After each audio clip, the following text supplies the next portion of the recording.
نعم تيدخل لقلباتي ربي يخليك. ديما نتبع. ربي يخليك سلوى، ربي يخليك، شكرا ربي جزيلا. يخليني نشوف في الكوزينه في الدار. ياك حببنا لك شويه الكوزينه ولا باس. ايوا اختي ملي كنشوفوا شي وصفات ساهلين وخفاف بنان يعني تنزعموا شويه ياك، ما داكشي الثقيل خليه من بعد. سلوى مرحبا بك، شنو بغيتي تقدمي لنا ولا شنو الطلب ديالك؟ يا سلوى للاسف ما سلوى ولا السيده من تيزنيت ما سعفهمش الحظ، انقطع الخط للاسف. طيب يمكن التواصل كذلك حتى من خلال الاس ام اس اذا ما قدرتوش توصلوا معنا كذلك من خلال يعني الهاتف المباشر على رقم 5566 درهم تتساوي، ولا عاودوا اتصلوا بنا، حاولوا تعاودوا اتصلوا بنا.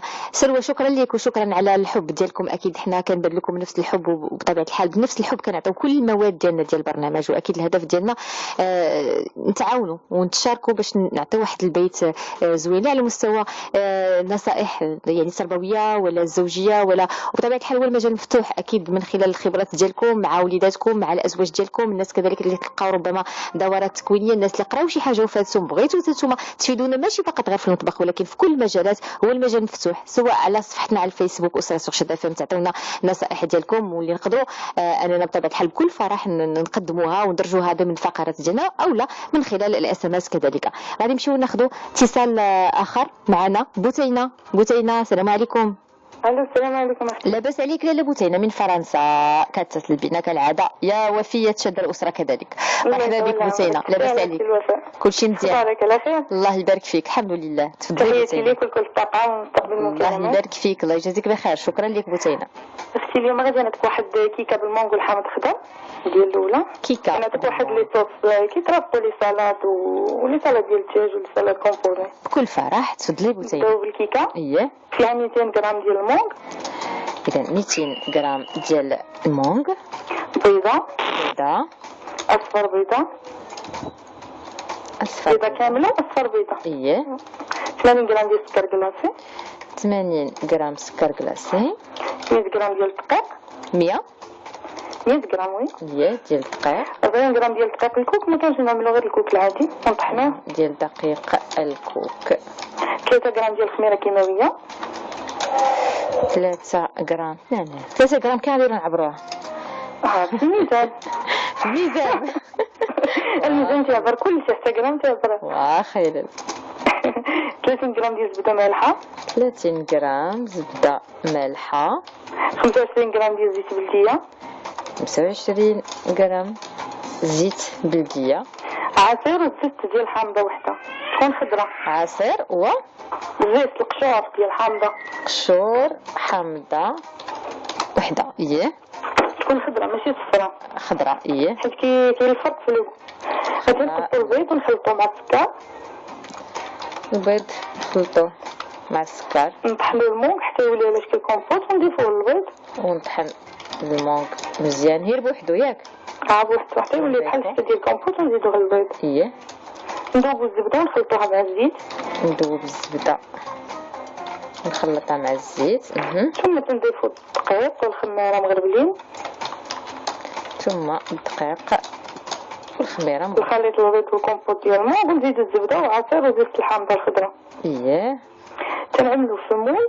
تنطيبو 10 دقائق الاولى على درجه ديال 180 بلاتي، ونديرو في مول وندخلو الفران 10 ديال الدقائق الاولى على 180. اييه و25 دقيقه توالى على 150.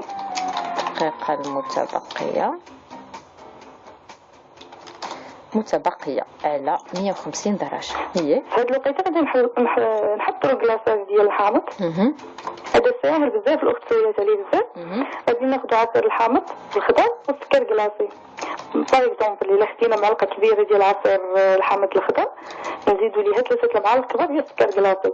هاد المقادير تقريبيه ماشي مضغوطه يعني السيد. معلقه كبيره ديال عصير الحامض كنديرو معها 3 معالق كبار ديال سنيده. وي سكر كلاصي. هذه السكر كلاصي. اوكي وي السيده تبقى لها جرب بزاف غير هذيك السكر كلاصي هي عينها ميزانها. واخا. وهذا الكيك شحال خصو تقريبا ديال عصير الحامض؟ على هذا المقادير اللي عطيتك غير غنزينو، غير غنمشيو نجيو به في الفوق. هكاك دونك الكلاصاج ديال الحامض للتزيين فقط. واخا وي. هاد المقادير غير تقريبيه. تنخليو الكيك ديالنا حتى يبرد، عاد تنأغوزيه بالفوق بهاد الكلاصاج وكنزينوه بالزيت ديال الحامض من الفوق. مزوق. هاد الكلاصاج راه ساهل وناجح بالنسبه لي. بغات ديال الحامض الصفر تستبدل الحامض الخضر بالحامض الصفر. نزين بالخطوط ديال الكلاصاج الحامض. وشنو اخر؟ والزيت ديال الحامض. غير ناخذ هذيك القشور الحامض هكاك خضرين. ماشي القشور، الزيت. غادي ناخذ هذيك الحكاكه والمبشره ونبداو نحطو داك الفوقاني ديالهم وبلا ما نوصلش اللوبه داك البيض لانه كيعطي حتى الفوق قلتي لي القشور الحامض محكوكين. محكوكه. اوكي. وقشور الحامض محكوك. ماشي القشور، الزيت، حيت كاين بزاف الاخوات غيمشيو غالطين. هي غير داك الخضر ديالو كنحكوه. وي. ما كنوصلوش للقشره البيضاء. ما يوصلوش لديك البقعه البيضاء لان كتعطي لا ماشيم. واخا. عندي هاد الصوص خاصه ديال لي رولو برونطون وديال لي لينيم. واخا. صوص ديال لينيم فيها معلقه كبيره ديال خل الروز دو برونطون. معلقه كبيره خل الروز. معلقه كبيره ديال دقيق الروز ولا خليط الروز؟ خل الروز. معلقه كبيره واحد الصوص سميتها نيوكمان. وي. 4 المعالق كبار ديال الماء. 4 ديال المعالق كبار ديال الماء. معلقه كبيره ديال سنيده. طريس ديال الثومه. تكون مطحون. واحد الخويزوه تكون محكوكه صغيره. خيزوه صغيره محكوكه. طريقه تنخلطو خلوز مع الصوص ديال النيوكمان والماء. تنزيدو السكر ونخليو كلشي على النار حتى يذوب لينا السكر. صافي تنضيفو له الثومه والخيزو. بالنسبه لي ما تيبغيش لوغو ديال الثومه ما يقدر ما يديرهاش، يديرها بودره ولا ما يديرهاش كاع. صافي تناكلو به لي غولو ديالنا. واخا. عندي واحد الصوص فينيغريت بالموطار ديال المشماش. تناخدو مشماش تكون قاصحه نيت. نعم. معلقه كبيره ديال خل التفاح. معلقه صغيره ديال الموطار. 5 سنتيلتر ديال زيت الزيتون. صافي غادي نطربو كل المكونات مع بعضياتها وتنقدموها هكا مع ماشي سلطه ديال لي باط ولا سلطه ديال الدجاج ولا كومبوزي. نديرو واحد الفينيغريت اخرى بالفريز. واخا. فيها 25 سنتيلتر ديال خل التفاح. 25 سنتيلتر ديال خل التفاح. و125 غرام ديال الفريز. فيها غير 2 مكونات. صافي. وي. 125 غرام ديال الفريز مع 25 سنتيلتر ديال خل التفاح. غادي نقبطو الفريز نغسلوه ونقيوه ونقطعوه قطع صغيره. تنخلطو الخل مع الفريز ونحتفظوا به في اناء يكون ادميتيك، ومن الاحسن شي قرعه الزاج لان الخل التفاح لان اي حاجه اسيد تتفاعل مع البلاستيك ولا مع حاجه. من الاحسن الزاج وغير القرعه ديال الكونفيتور يمكن السيده تعاود تستعملو. وتنخليوه يتخمر 2 الاسابيع في الحراره ديال المطبخ. يعني في لابغي ديال لا لوميير ما نديروش شي بلاصه مظلمه. صافي ملي تيسالي تنصفيه. تناخدو منو 3 المعالق كبار من هاد الخليط مع 2 المعالق كبار ديال الزيت بلديه ونليحوه بزيرات وتنقدموها. الفينيغريت والفريز تجي غزاله بزاف. طيب نضيف لك واحد المصفى بالفريز والخدامه. فيه 6 المعالق كبار ديال الحليب. 2 المعالق كبار ديال الخدامه. 160 غرام ديال الدقيق. 160 غرام خماره. دقيق. خماره. 120 غرام ديال السنيده.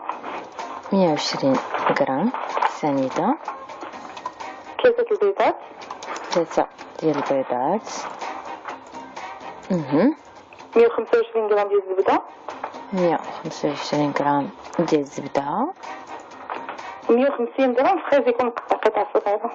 150 وي. اول حاجه غادي نسخنوا الفوق ديالنا على 180 درجه. نسخنوا الحليب ونزيدوا له الخدامه ونخليوه تنفيذا شي 10 دقائق هكا حتى تطلق مزيان. تنخلطوا الدقيق مع السكر والبيض والزبده الدايبه. الفريز تنقيو تنقطعو مربعات صغيره. تنصفيو الحليب من هذيك الخدامه وتنضيفوا العجين. ضروري نصفيو باش ما تبقاش في الخدامه. حنا غادي ناخذ غير لانفيزيون ديالها. نعم. باش تعطي النسبه. ثم تنضيفوا الفريز تنخلطوا الكل وتنصبوها في ليمول ديال لي ملفن. وتدخل الفور 20 دقيقه تقريبا. وكل سيده الفور ديالها. ندير لك واحد الخبز بالشريحه. خبز بالشريحه يلا سريعا تبقى 2 دقائق بسيطه. يلا شكرا لك. بالنسبه للخليط ديال التخمير كنحتاجو 300 غرام ديال الدقيق مع 300 غرام ديال الماء مع ساشي ديال الخميره جافه. هادو هما المقادير ديال الخميره اللي غنديرو. بالنسبه للمقادير ديال الخبز غنحتاجو فيه 620 غرام ديال الدقيق ابيض زائد 80 غرام ديال الشعير 260 غرام ديال الدقيق ديال الماء 200 غرام ديال العجينه اللي سبق وحضرنا اللي هي الخليط ديال التخمير و3 المعالق صغار ديال الملح والشريحه مقطعه قطع صغيره. في هادشي في لافي غنديروها في العشيه مثلا غنحضروا الخميره ونخلطوا المقادير ديالها مزيان ونخليوها ترتاح ليله كامله. حنا غطينا بشي طوشون رقيق هكا ديال الكوزينه. غادي نخلطوا كامل المقادير مع بعضياتها من غير الشريحه نديكوها مزيان حتى ما تبقاش العجينه تلصق لينا ما بين ايدينا. تنغطيوها ونخليوها ترتاح واحد السويعه. من بعد تنديكازيوها بالكف ديالنا وتنضيفوا ليها الشريحه. تنقطعوا لها هذه الكويرات صغيره ولا 2 كويرات كبار على حسب الرغبه ديال كل سيده.